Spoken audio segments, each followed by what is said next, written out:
keep putting Throwback Friday or Throwback Thursday, and a good movie never goes out of style. So I'm always bringing you guys up with the Funk It's Brothers yeah, and then this.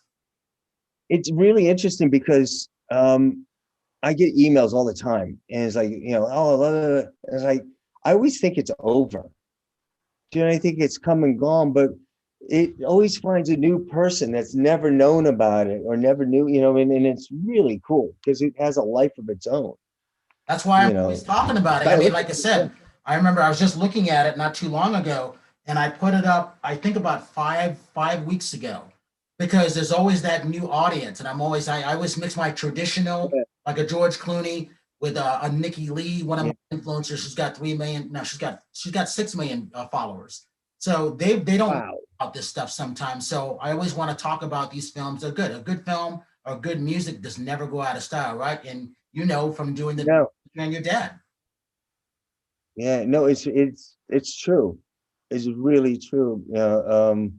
I'm always blown away by it. I'm blown away by people's taste, and like I said, there's always an audience for something, and they just keep coming. So, And with that, especially with these dogs, you can watch them more than once. I'm in my bedroom. I'm not downstairs because we're in the middle of packing and moving our house and everything like that. So I'm gonna start this off. So either this is Brian Sebastian, movie reviews and more, worldwide TV entertainment, woman on TV.tv, IT 247 out of Franklin, Tennessee, and iHeartRadio and all platforms around the world. So I've been looking forward to talking to this man since the last time I met him 6 years ago, from that great documentary that I'm always telling people about, The Wrecking Crew.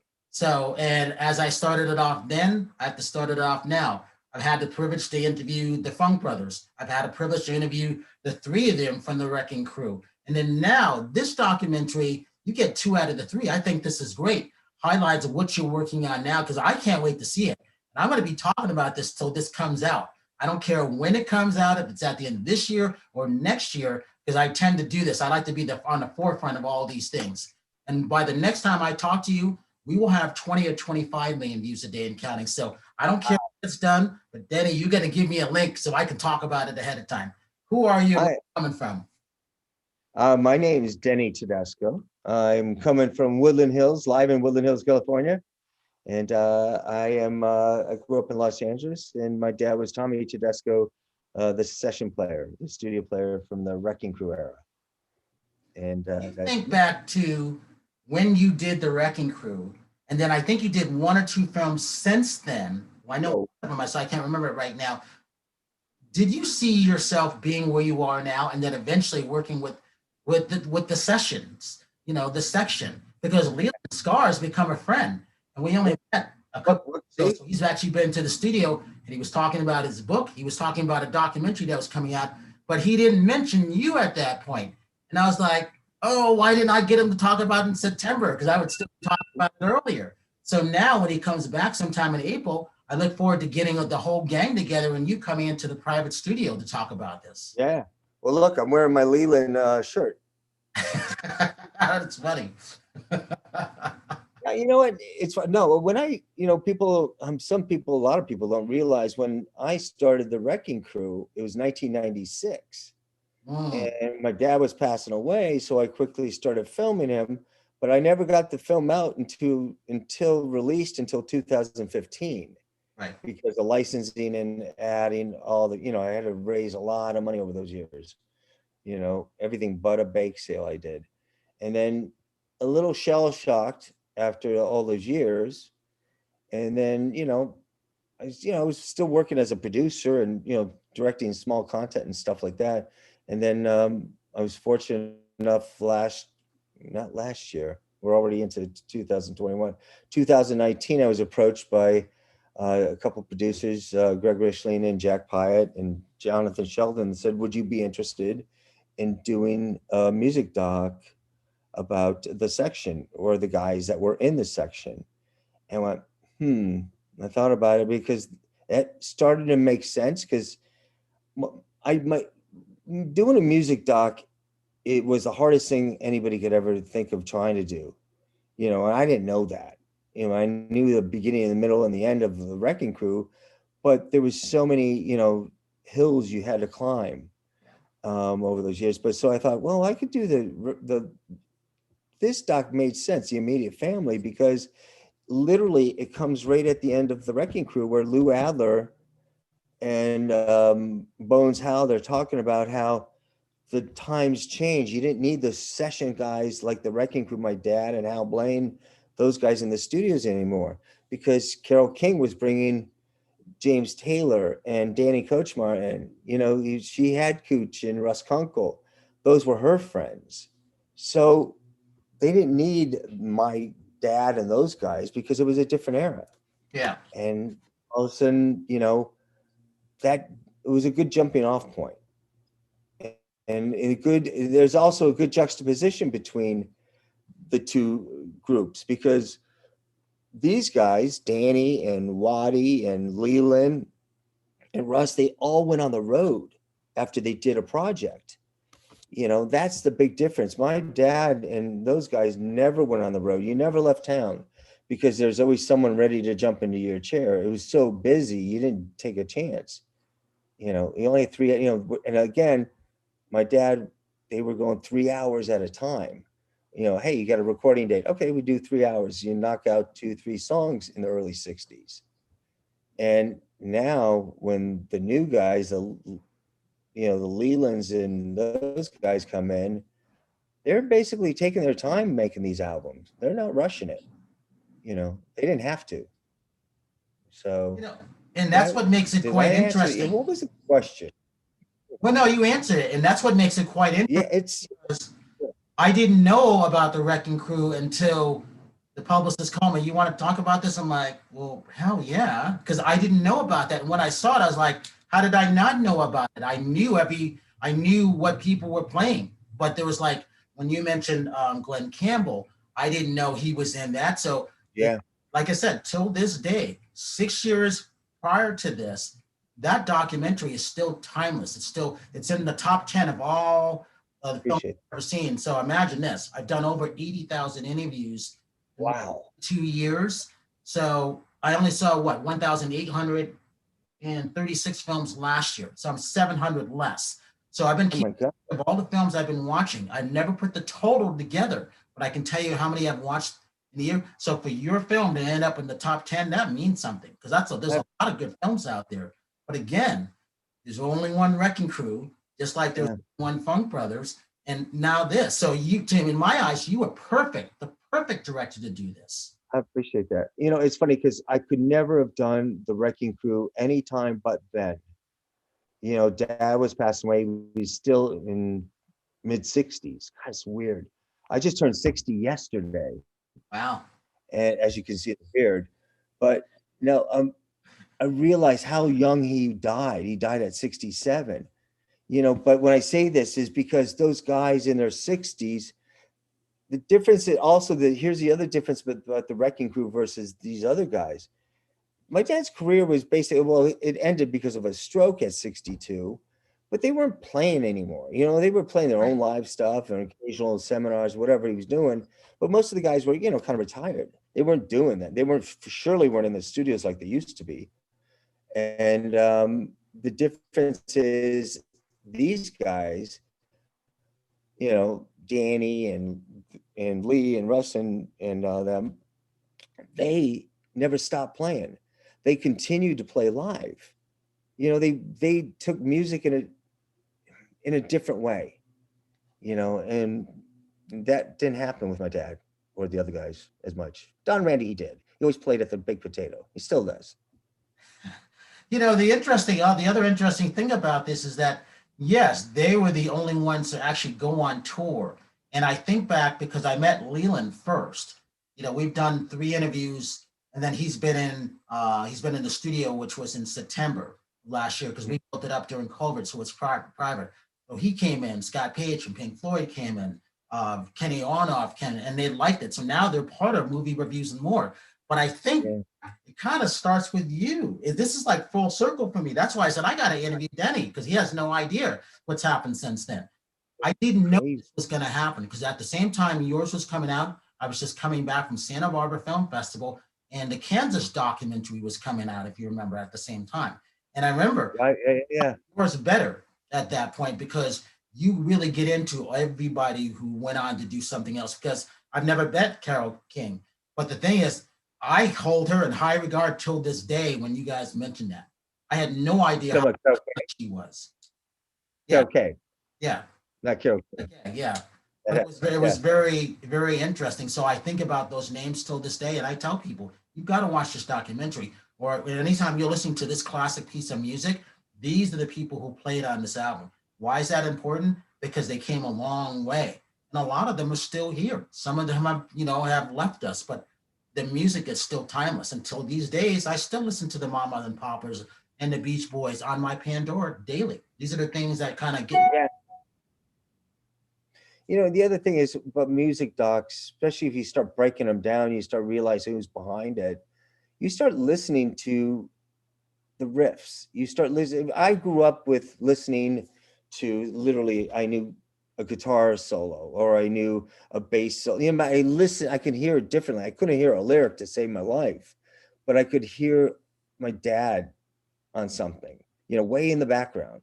And everybody starts listening to music differently. You go, oh, that's how the bass and the drums are connecting. Hear them and that's what makes it so special with these guys and these docs. You kind of listen to your song comes on, you'll hear, hey, that's Carol K on the beginning there, or that's Tommy, or that's Hal on Be My Baby. Boom, boom, boom. I'm thrilled with that, what they did. I mean, it's all about those guys. So I'm happy. The difference also is, and I'm wondering what your challenges are for the immediate family is back when you were starting putting all this stuff together, shooting things on your dad, you might not have had to be so concerned about internet and streaming and Pandora and Spotify then. Now, how is it difficult to get into the music rights and stuff? Is that a challenge today? Well, that's interesting. No, here's the problem. Everybody is like the Wrecking Crew. The reason the Wrecking Crew took all those years, it was self-financed. I mean, I got a lot of help from, like I say, Wells Fargo and B of A and Amex until they cut me off. I was, it was self-funded. We just kept flipping credit cards. So the reason no one helped us was they said, you're never going to make a film that's going to cost this much. It's only going to make this much. So in those days, it was the name music doc was a bad thing in 2009. There was an article in the Variety. They were talking about Scorsese having a problem getting the Stones doc out. And in the same article, they also talked about Demi with, I think, the Neil Young doc. And then they had this other part, and they had Denny Tedesco with the Wrecking Crew doc. I went, oh my God, I'm with these other directors that have issues. You circle my name. I'm finally on the same page as Martin Scorsese and Demi. But it was a negative article. But the idea was no one believed in music docs. It's everybody might say differently, but it was hard to make money. In my film, it took so long for us to, come up with find money. We created song and on the credits. And that helped us basically raise money, and people donated, and we raised enough money to pay off all the licensing in the end. But I said recently, I said, if that film had come out when I started, let's say in 1996, and it came out in 1998, 2000, there would be no success there. And I say that it could have been the same film, but it was the internet and the people spreading the word about these films. A film that you'll never see, a great film they'll never see was one of the reviews, because no one thought it would ever get out there. And I say that because it was the internet that actually helped. And Netflix, when we got to Netflix, that exploded.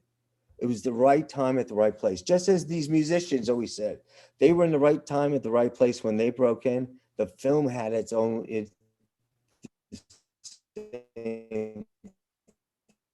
thing. Now today, I'm hoping, I don't think there'll be an issue with it, and that doesn't affect the Pandora and anything else as well. You frozen? Oh, Do you hello? think it's because of You there, also the Brian? experiences that you've had too? Do you think that's what it is? Hello?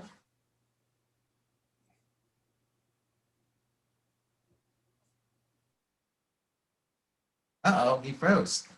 Denny? There you are. Oh, okay.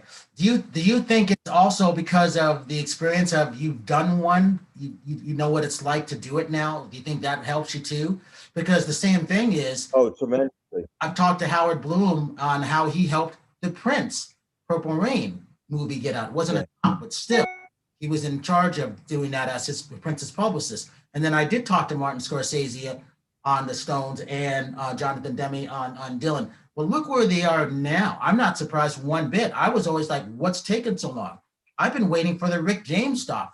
One of the worst concerts I've ever saw. Twice was Rick James, but one of the most talented people I've thought ever. So I always wanted to hear his story. Right. Now it's going into, I think, as a series, I think, on Netflix, which is interesting. But I look at it like you guys, or I give you guys credit of kind of kicking it off there. And that's one reason why I continue to put it up off of my YouTube channel, because it's a great movie, it's a great interview, and it's iconic. And how many Yeah. people go back to revisit that? Well, I do. And that's why we're one of the best in the world at what we're doing. You know, I think the challenge for me on this film is, you know, it's the challenge of the Wrecking Crew was I didn't really start. I started in '96. I kept filming, and it was out of necessity because no one was helping, so I had to do it on our own. Yeah. You know, I would do interviews, I'd get a camera, get a crew. Now, once this was like we had funding for this one, oh my God, now it's like, okay, now we're real. This is different than the Wrecking Crew. This is a real film in a sense. Wrecking Crew was never a real film until it went to Magnolia Films. You know, for me, it wasn't after 15 years. This is like, hey, this is real. We're going to go make a movie. And the hardest part for this is there's the five guys immediate family. Everybody can have their own doc and you know, by themselves. And I had to, my feeling is why are they different than, let's say, the Picaro brothers, you know, Toto, and, you know, you got all these other studio musicians that are phenomenal. Well, what's my spin on this? Well, I think the spin for the immediate family is they're still playing it 50 years later. Their family, they are literally, it's immediate family and friends. They are still best of friends. And the fact that in their 70s, I mean, 73, it's not like a bunch of old guys playing. It's not, that's not what it's about. It's about what they've done in the past, created, but they're still creating. There is no time limit on creation. And, you know, you know, that's, if there's anything about this business, it's ageism, you know, and I think that's why I made the Wrecking Crew. You know, the fact that there's so much talent in these people's lives, and they should be, you know, they should be able to create no matter how old you are. And they are. That's the difference. Well, I always say the day that you can't create is the day that you died, because then you stop Yeah. something that you love, really love doing. And that's why I will always, you guys come into the top 25 of interviews that I've done because of the movie that you created on your dad with a Hal Blaine. And I like I said, I didn't know about Carol until that movie came about, but I would always heard the bass part because as that drummer, I always pretended I could play bass. I still pretend I play bass. So I always think Right. Gene Simmons and Kiss, and Gene gets a kick out of that. I always thought I was James Jamerson from the Funk Brothers playing on Stevie Wonder's, you know, Just Another Woman. I will always love you, you know. But I think of Carol all the time now because of the Wrecking Crew. How bizarre is that? So I have Right. to thank you because of that, because I didn't know who she was. I didn't know she was a woman until I saw the movie. I didn't know. Thank goodness we have these Right. films now. And that's why I'm always telling people who come on the show, and I have 13 co-hosts, and they're all women. 7 of them are, 5 of them are in the world of fitness. Like I got a Miss America, I got Miss Russian United States, I've got the Girls in Fitness, I got one girl, she's my number one host now. She's got over 3 million views herself because she's been on almost every show. So when I'm telling them and I'm bringing people on, they don't care who I bring on because they know it's going to be great. But it's fun to introduce them to the things that they're Oh, not, you froze. they may not You know there? of. That's why movies and documentaries in particular Oh, are iconic.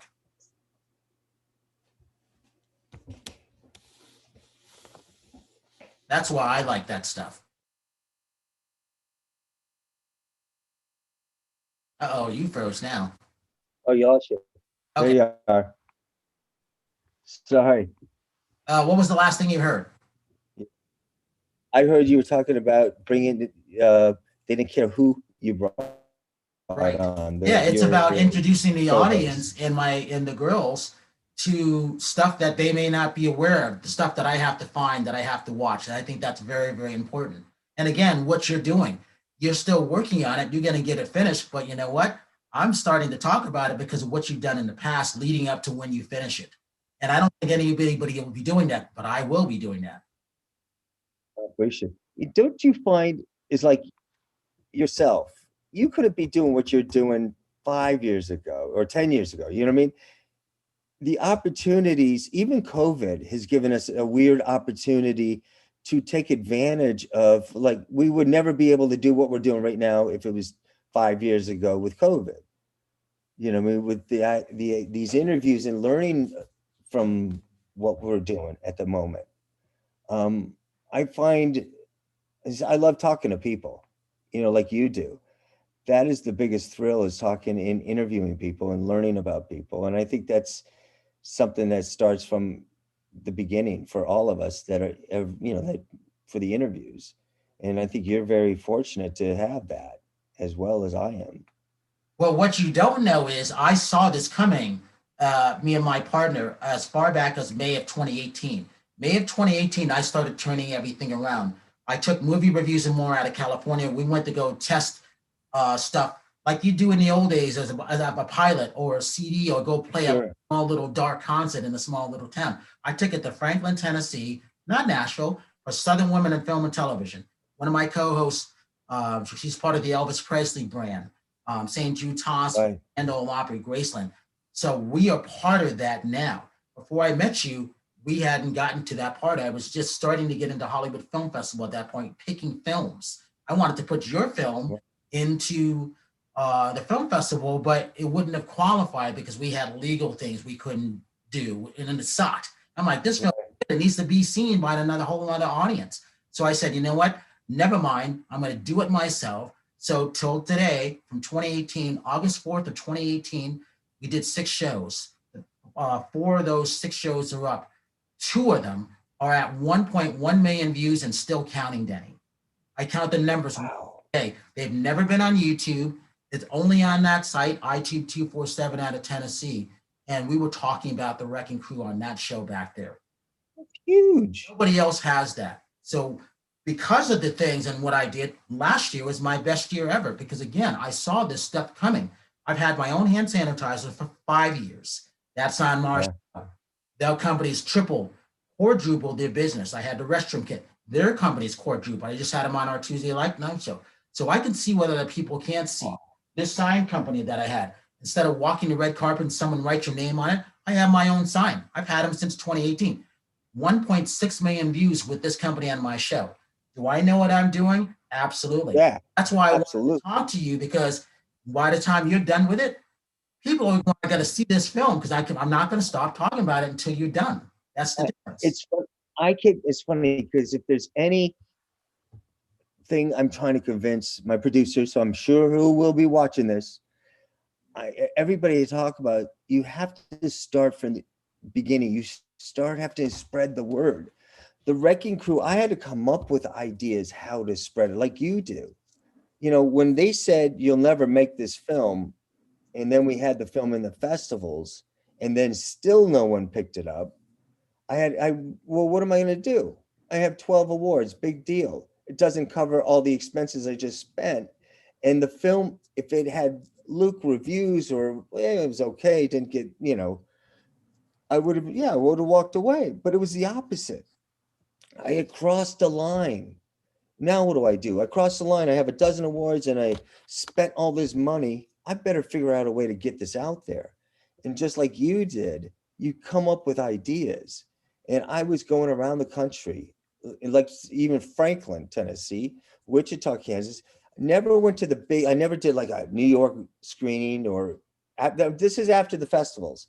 What I did was have these sneak previews and I would create events and I would before the movie I put on the screen a montage of the pictures was music that wasn't in the movie but Wrecking Crew hits, and then I put in sponsors, local sponsors, dog groomer, car dealership, um, and lawyers that dealt in the states. I mean, I just created, so I had people in the audience, but I also had funding that every time I made 1,000, whatever it was, we could make 15,000, we made $500. That money over those 3 years, 4 years, I would throw and pay off the publishing, pay off the labels, because I had 110 songs to pay off. Until I could pay those off, I could never release a film. And since no one else was helping, and I was cut off the credit cards at that point, that was the only way to do it. But this is way before Kickstarter. And I think and then dedication of songs, my favorite dedication, all those songs. Yeah, Be My Baby was first out of the box. Someone to be my baby, blah, blah, blah, to my lovely wife, right? Whatever it was, $1,000. Yeah. And my favorite one I sold the dedication to was Everybody Loves a Clown by Gary Lewis and the Playboys. And the reason is because it was sitting there. I was like, no one's going to take that song. So I called the clown school in Los Angeles. I said, here's my pitch, blah, blah, blah, blah. And they said, we love it. We'll give you $1,000. And it was like, I was more proud of that at that point than, because the film I knew was fine. I'd seen the film hundreds of times, from literally hundreds of times, from 2008 with real audiences, not New York, not LA, not Chicago, not, I've seen them all in the big cities, but it's when I say real audience, not, you know what I mean, your friends or whatever. These were real people, Midwest, anywhere, came to see a music dog. But it was, I knew if you spread the word and you get everybody behind you, if you don't like the film, that's different. But they like the film, you have to keep in touch with them until it's over. You have to keep going out there and saying, hey, here's our latest outtake. And that's how we kept going over from 08 to continue. I still continue to send out outtakes, that never were made into the film or the DVD. But it's all about marketing. I know it sounds like a bad word, marketing, but it isn't. No, it's a different way to market now. You know what? Yeah. And here's the thing. I remember from doing that's called TCA, Television Critics Association. I always wanted to see, hey, they have open bar, but what would happen if I went after one of these sponsors? I ended up getting Chaintown Beer, Dunkin' Donuts. Like I said, this sign I did what we're talking about. I did this because I saw how things were going to change, and I'm like, these guys aren't keeping their own content. Well, if I'm doing the interviews and I do something for a BET or CNN, well, no, it's going to be Brian Sebastian, Movie Reviews and More. I'm Movie Reviews and More that day, but I'm working with the bigger outlet. However, they're not keeping my content. I am, because I knew they would only use 30 or 60 seconds. I used the whole thing. So because of that, till this day, I saw a different way to do things, just like you did. So when I was picking movies, and My Big Fat Greek Wedding was one of them, people hated that film. Oh my God. They hated that film. And I saw it 3 times. I'm like, how can you hate this film? This is a great film. I saved that film. Nia Vardotis will let you know. Rita Wilson will tell you that. John Colbert, because there was only 7 of us to interview them. I still have that. That's my content. I see my reminder. Guess what, Denny? I'm working with the Greek Film Festival now because I helped get their festival going. Their festival did so well last year, they extended it for 5 days. So they give me access to everything I want. Nobody is in the world of what we're doing. No, it is. We don't have those real jobs. When I say 9 to 5 job, and I don't have, I don't have that money coming in, consistently. And it's always thinking, I love creating, in the world we live in. I go to work on a film set, nothing is ever the same, nothing. So you always have to figure out ways of creating something new or making that problem go away and making a solution out of something. And that's why I love filmmaking, for like, especially with documentaries. I remember, the first time I ever did a part of a doc was in college about my dad. And that seminar footage is from that. And everything that, when we shot that seminar, I realized, well, the script went out the door. It's changing direction now. And I think people have to be flexible on how to change in your careers. And no matter what. And that's why musicians are always you know, it used to be every 7 years, have a different, direction. But now you have to constantly be thinking about it. That's my feeling, is you have to be flexible. Well, you have to be flexible. You have to be able to adapt. And I tell people what you just said. If you can't be flexible and you can't adapt, your life depends on it and your company, if not both. And the reason why I can tell people that with a straight face, because I'm the CEO. I can do everything I want. I can change my prices to help you, or I can charge you a stupidity fee because you didn't listen to me 3 years before. And I told you what was going to happen. I'm on record for everything I say, including this. When I send this interview to Lisa and to Eileen Shapiro out of New York, who reps Leland on this side for all the stuff that we're doing, I've already got the interviews in the can. Yeah. To be the first person to have this stuff, because I can always say I got him before anybody else, and that's why I wanted to talk to you. And then I wanted to remind him, oh yes, he did meet this guy at the drum store, and I have that interview, Wrecking Crew interview, that I'm going to send to Lisa too.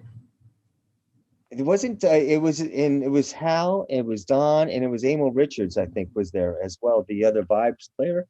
You remember? And you. I think yeah. Yep. Oh yeah. That's why with all the content that I have, because as of today, your number for this year, your interview 47 for today.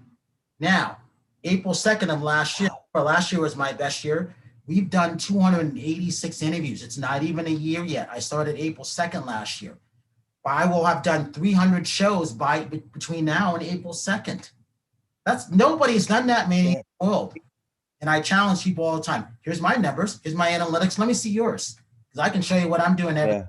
Let me see yours. See, it's funny because that is the hardest part. Is for me is the technology. Challenging for me is this technology constantly changing. Facebook helped Wrecking Crew tremendously because it was still new, and that was building up an audience before the film came out. So when I actually had to do Kickstarter, we had to raise 200,000 for the musicians union, and it was something I always wanted to do, be able to pay the musicians back. And people said, well, you had to ask for 250 because you had to pay for all that, and they thought I was nuts. I said, no. I've been doing this way too long at this point. I can't go for 25,000.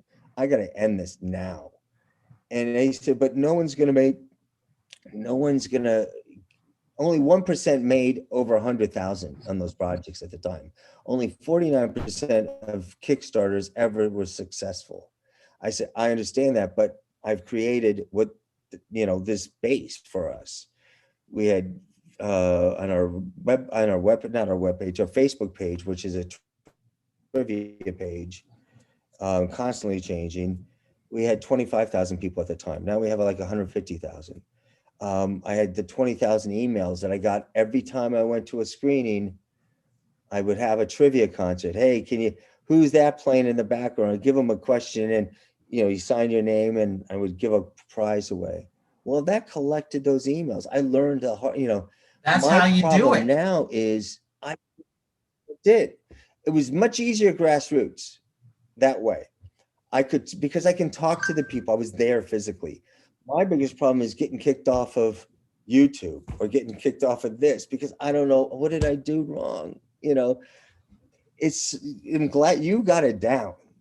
You I got do it have it down. down, I but just, that's why I said I yeah, always tell people what my numbers are going to be in advance because I see my analytics many times a day, whether it's YouTube and on 8 other social media sites. I got a site that nobody even yeah.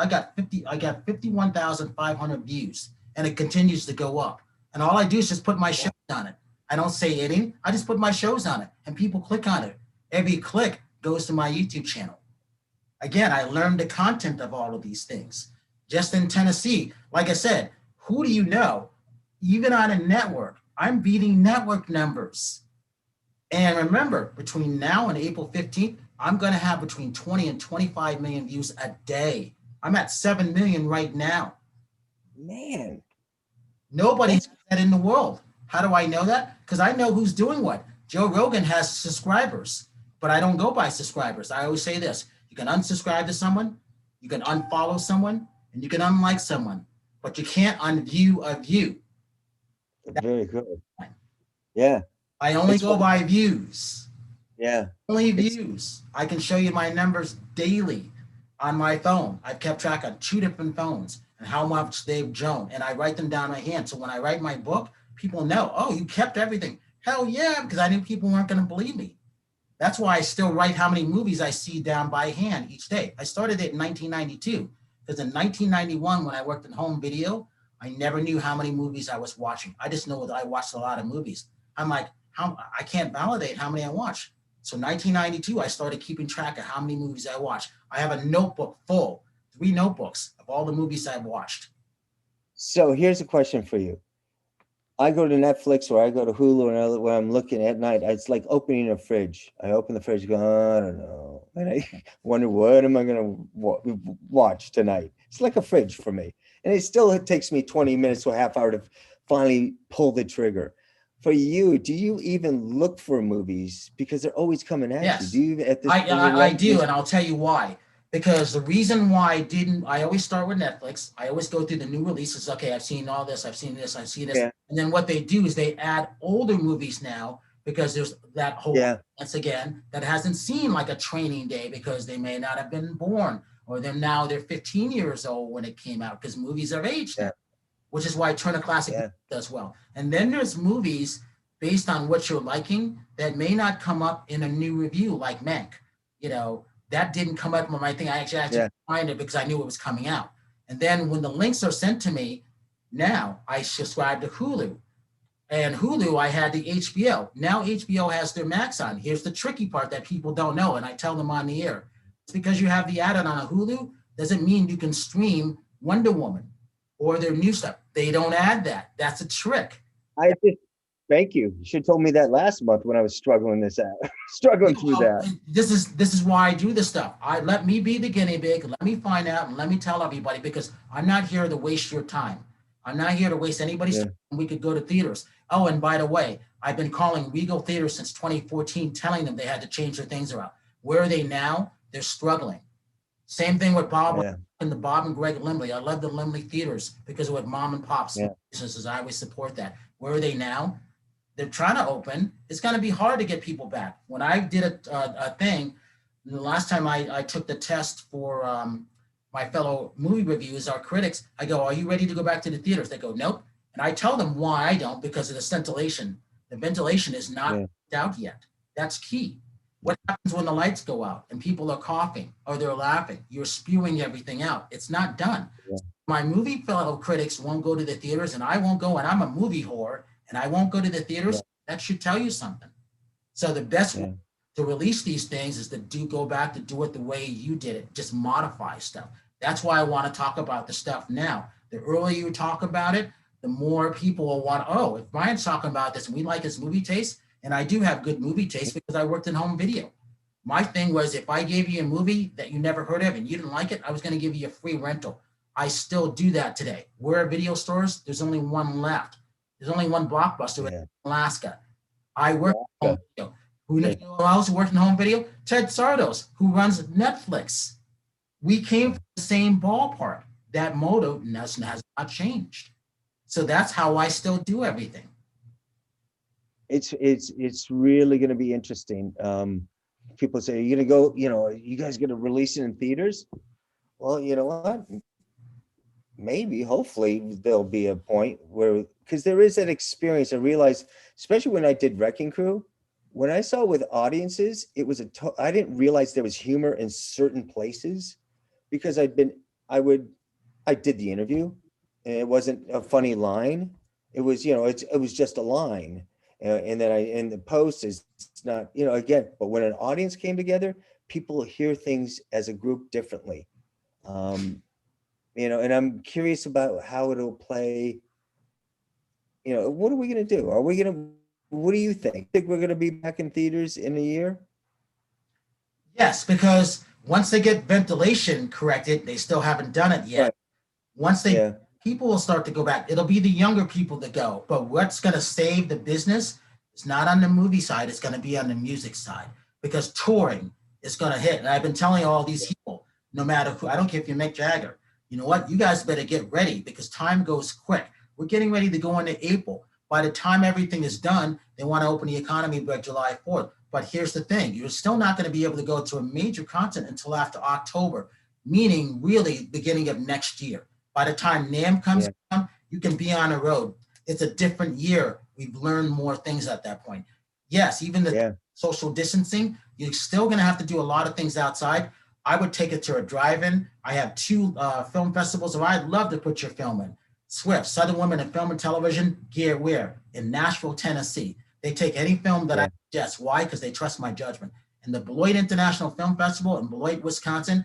Why? Because it's the mini Sundance of the Midwest. 45 minutes away from Madison, 90 minutes driving from Chicago. Two of the best film festivals that no one's ever been to. Yeah. No, those are the festivals I love because I fell in love with Tallgrass, which is in Wichita. And I'm still friends with those people. I made a lot of friends with that film.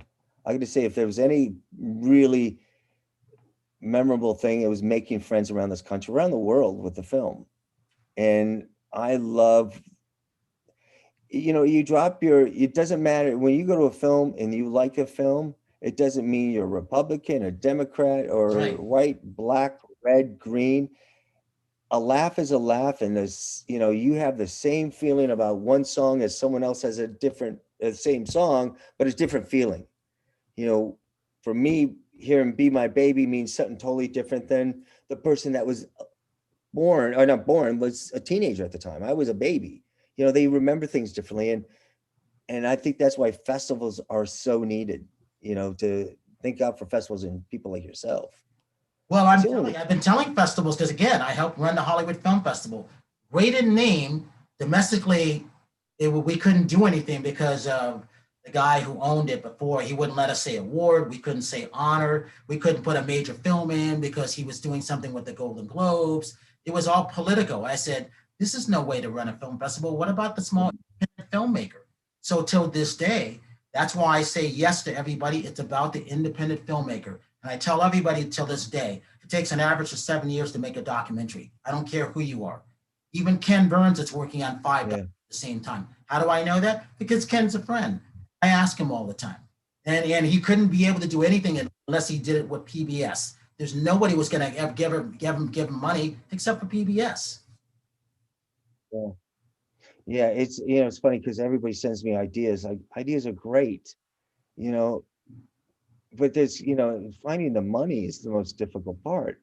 And if it's a work of love, labor of love, which is what mine was at the beginning, my first one, and they're always labors of love. You don't do something if you hate it. You don't want to do it, but you have to have the patience, and for these docs, and preservation scheduled. You can't schedule.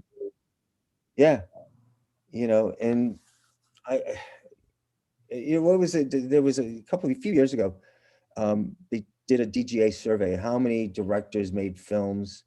It was like 456 films that year, different directors.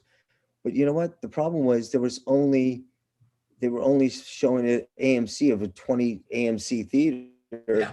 They only showed 4 or 5 films. They just, spreading the same film across. So no one got to see all those other films that directors were making.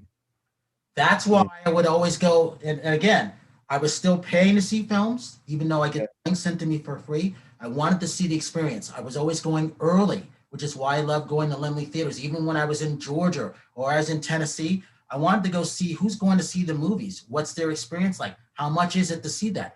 And that's why I would call, out of all places, Knoxville, Tennessee, Regal Theaters. And yes, I hounded them. I'm laughing at them and I go, you guys are in debt. I have no debt. I've got 7 million views and counting a day. My numbers will go up. You don't even have anybody in your theaters. And the reason I can say that, because I started telling you and warning you in 2014. They don't care. The person that you're telling, they're not listening. You know what I mean? They're listening and watching now because I make a point and I say it. Because it's like mind has been infected. The music. People aren't going to go back to the theaters, and it'll take younger people to get to go back, but it's going to take a major movie. And Disney's had the worst year. They lost billions last year. When you have 5.5 months and you're laying off 132 to 135,000 people, what does that tell you? You got no cruise ship. And if it wasn't this time last year, Disney Plus wasn't up yet. Right. It's a week or two from opening this time last year. So I go by, what was I last year? What was I doing? Whoa, our numbers were here. Wow, they're here now. Wow. And I show everybody the graphs. I have nothing to hide. I'm very open about that. And again, it goes back to your film. When I hear those classic songs now, I think of the Wrecking Crew. I think of Carol Kay. I think of Hal Blaine. I think your dad as that percussionist. That goes a testament on how timeless your film is. Wow, last word. You got 3 minutes. Go ahead. My last word? Yeah. Oh boy. What's the question other than what's your last word? And we're so close with the immediate family. We're in the post side now. We have one more big shoot to do, which is, I don't know if you remember in the Wrecking Crew, I put the guys in a round table. I put Carol, my dad, Hal, and Plaz at the round table. And the reason I did that was Broadway Danny Rose was one of my favorite films. And when they were talking about Danny Rose, who was Woody Allen, they bantered. They go, hold on, let me stop that, wherever that is. That's a sales call. But they would banter back and forth. The comedians, not comedians, they all do. Musicians do. They banter. They razz each other. They tell stories. And that's why that day at the Wrecking Crew was so magical, because it was them. They weren't selling anything. They weren't playing anything. They were just reminiscing. So when we wanted to do immediate family, the goal is to have them at a family, literally like a family dinner. That's what I want them to do, is have a family dinner. So let's let them hang, have a few drinks, sit back, and let's talk. And that's what I want to do for them. That's our last shoot. Would have been done a long time ago, but COVID stopped that. Yeah. But we've interviewed Carole King, Jackson Brown, James Taylor, Linda Ronstadt, Phil Collins, Lou Adler, all the guys, Waddy and Danny and Leland and Russ and Steve, but everything's done. It's pretty much done. And we got a couple more interviews. Hopefully, Don Henley and Neil Young are supposed to be sending some stuff in, but we're there. And like you said, is building those blocks to be able to release it in a manner that we all want it. If I'm happy with the film, I'll be okay with it. Meaning if I make a film I'm proud of, I think I'll be okay.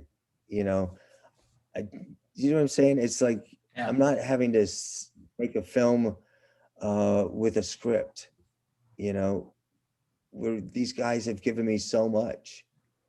So the hardest part is time. You only have 90 minutes to 2 hours. It's hard because there's so many stories and so many turns. You could go this way. And that's why when I did that with the Wrecking Crew, in 2006, when we started cutting, the editor, Claire Scanlon, she said, you got to stop interviewing people. You can't put everybody in, because you can't fall in love with anybody if you got too many people in a film. That's right. And And I said, well, that's why God gave us DVDs. You know, I always said, everybody's going to have their say one way or another, even if they're not in the film. And that's what happened with the DVD for Wrecking Crew. We had 6 hours of bonus material, not even the film, just for the DVD. And that's what I'm hoping we'll do with this. It's so difficult to cut down. Which Well, child you'll do you you'll want to like this save? part. When I talked to Ken Burns for the history of country music, he Oh God. Yeah. he had 6 years prior to that. And by the time it was released, half of them had passed away. And then so he's got Yeah. interviews of all these iconic people going back to the day and relatives, and Yeah. they're entering part of the history, but now he can't. It doesn't kind of fit, but it still works. But it's on record. What do you do with it? Well, That's it. yes, No, and that's what's so thrilling about what you guys are doing and what the doing on the internet. Being able to, like, look, Leland's killing it. Leland's got his YouTube channel. I mean, he's gone what 450 days straight, every day telling a story. If you don't do that, it's going to be gone. exactly. And I love the Dick Cavett shows I'm watching. Oh my God, I can't, I keep tuning in on old shows because they're such great interviews. Yep. And that's how I feel about these people is, I interviewed, let's say, Frank Capp, who was one of the percussion players, or Emil Richards, one of the great percussion players of the Wrecking Crew. We couldn't get them into the film. It was too difficult. Don't forget, I was me, myself, and I, Yeah. if, I know what that's so it like. wasn't like, yeah, you know what I mean? And it's not like you can just go out and interview. If no one realizes how hard it is, I don't care if it's film or any kind of interview, it's hard to get it together. And especially if it's film now, you're going out there and you got a crew. But that's why I love doing this stuff, is because we never stopped interviewing. The last interview I did before for the DVD was literally the 5 days before, was Marilyn McCoo and Billy Davis Jr. You Wow. know, I wish I try to get them in the film, but you got to go by a publicist. You got to get past people. There are gatekeepers. Those gatekeepers keep us away. That's their job. Well, and But if that's one of the issues that I had. I said, never mind. I'm just going to do it myself, and then I'll run into them and I'll get them. And then I said, you know what? So I do it this way. I always give the publicist, I give them a courtesy call or email, and then I'm calling that person, and that person said, yeah, I'd love to do this. And I understand there are schedules, but here's the, sure, if I don't do it now, you may not be here tomorrow. That's why I'm so adamant about doing it now. I want to capture all this stuff now because I know what it's like to lose someone. And I learned this with James Coburn. I never got a chance to sit down and interview with James Coburn. I had a one-on-one TV setup. It was him, Mick Jagger, Andy Garcia, and the director. I wasn't going to get yeah, Jagger because he didn't do it. I had Andy Garcia and I had the director, but I wanted James Coburn. I got a chance to talk to James Coburn in the restroom. He got sick. 3 weeks later, he passed away. And I said, that's never going to happen again. That's why I'm so adamant about doing all the interviews. I want to do them now. I don't want to do them closer to release because anything could happen. And I've seen that happen. yeah. Look how many people Well, have they'll give lost you. the last 3 years every day. Oh yeah. Well, it was funny because mine was going on forever. I was shooting credits before I shot people. So every time I was like, literally, I was shooting credits in film cameras. One weird thing though, I was trying to get Spectre for years, and before the killing, I was talking to Hal Blaine's daughter, Michelle, and Michelle was working for Phil at the time. And I said, Michelle, I've been trying, it's like 10 years now, or more than that, it's 12, 13 years. I said, I'm really trying to get him on camera. And she goes, give me the tape, that 14-minute piece we had. I'll walk it in and make him watch it. That was the week before he killed Lana Clarkson. Now, Wow. here's what's really interesting. If I had filmed him, it would have been an amazing interview. It would have been an amazing interview because he was right there with the musicians. He had such respect for them. As Cher said, the musicians were his extension to himself. What he wanted to do, didn't know how to get there. But if I had that interview I couldn't use it in the film because I Oh. realized that would have taken everybody out of the film. Yeah. Oh my God, there's Phil. He just killed that woman. And I realized in a weird way, I was fortunate not to have that choice. I would still would have put it on the DVD maybe, but because of historical reasons. But it would have taken someone. Shock value is We're not taking what you everything want. away from the attention. Yeah. Yeah, and there's Jack Nitzsche. I wish I would have interviewed. He would have been awesome because he did all the arrangements for the Wall of Sound. And then there were other musicians I didn't get to interview, like oh God, there's so many of them that passed away before I could get to them. Died young. Steve Douglas, the sax guy, he died young. So, but that's why I'm happy where I'm at now with the immediate family, because I got most of it done before pre-COVID, as we call it. Be very difficult to go ask, Linda Ronstadt, hey, can I come up with a crew? She's no, what, it's hard. It's not My going to mom happen. had, Yeah. no, it ain't. Well, I want to thank you for this. I appreciate everything. And this is not the last you're going to see of me. I'm letting you know now. I already know what I'm going to do with this. It's just a matter when you're done with it. And I know where I could take it on our end. I know when I can have you on the air on our end. Those things I do know. And I don't need a publicist. I know now. And I wanted to, we'll talk about it up. Well, we're off. You'll edit this, right? Yeah, I'm going to end up. Editing. Let me do this. Okay. So, as I say, when I leave, if you see someone without a smile, please give them one of yours because the world needs it. I'm Brian Sebastian. This is Movie Reviews and More. Denny, thank you so much, and we will see you next week.